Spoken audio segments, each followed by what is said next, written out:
Welcome to the SCRS booth. Aaron Schulenberg, Executive Director of the Society of Collision Repair Specialists, and I'm joined here by Tim Ronick with AkzoNobel. Tim, thanks for being here. Glad to be here. It's one of the things we feel strongly about supporting. So Tim is a huge resource from Akzo that I know we at SCRS use a lot just from a standpoint of course development and just content and insight on some of the things that are going on. Tim, you're in touch with a lot of shops in the marketplace as a consultant and in your role. Talk to me a little bit about some of the things that you see taking shape with your shops and some of the issues that you think a lot of the shops are facing today and how you guys are bringing some solutions to them. Probably the single biggest change right now that they're having to deal with is technology. And it's not just aluminum and dealing with aluminum and new vehicle construction regarding that as a material. There's other materials, there's other methods of construction, and there's other technologies that they have to deal with. All of this requires education and training, which the Repair Driven Education Forum provides an opportunity for shops to get access to that.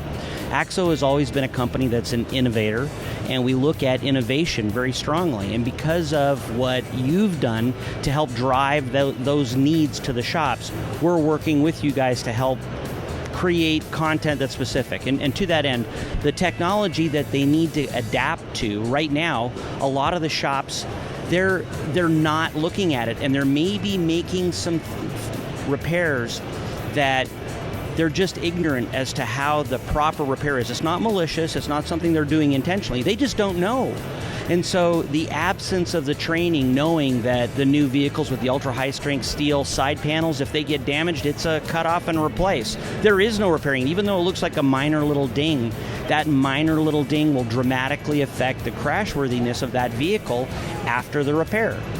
So if that's the case, if a customer buys a vehicle that has a 5-star crash rating, what right does a repairer after the fact have to reduce that crash rating at all? They have an obligation to put it back to exactly the crash rating that the consumer paid for prior to the collision. And your training, the things that are offered through the RD, is critical to that.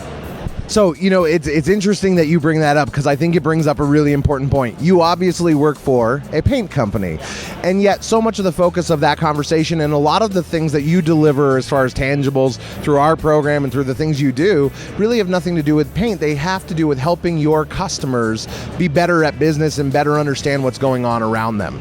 That's very true. Paint is, we sell paint.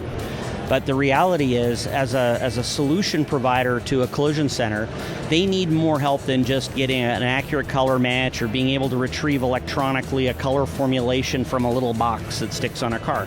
They need business support, and sometimes the expertise that a larger company can provide allows them to leapfrog a lot of the learning curves that they would have otherwise. That could be very expensive for them.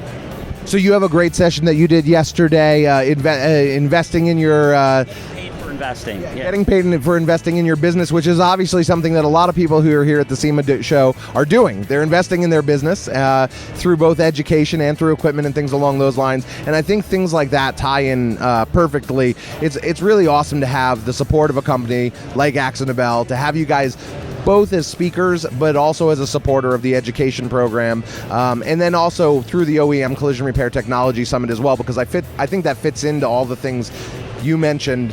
Yeah, I totally agree. And as a company, I know that AkzoNobel is committed to helping the industry, and we're looking forward to a partnership with SCRS and the Repair Driven Education as we go forward. It's not something that's a one-time thing for us. We want to be involved as long as we possibly can be. Well, it's fantastic. On behalf of our members, we certainly appreciate it. Make sure you go and check out the AkzoNobel booth in Central Hall, and plenty more here from the SCRS booth.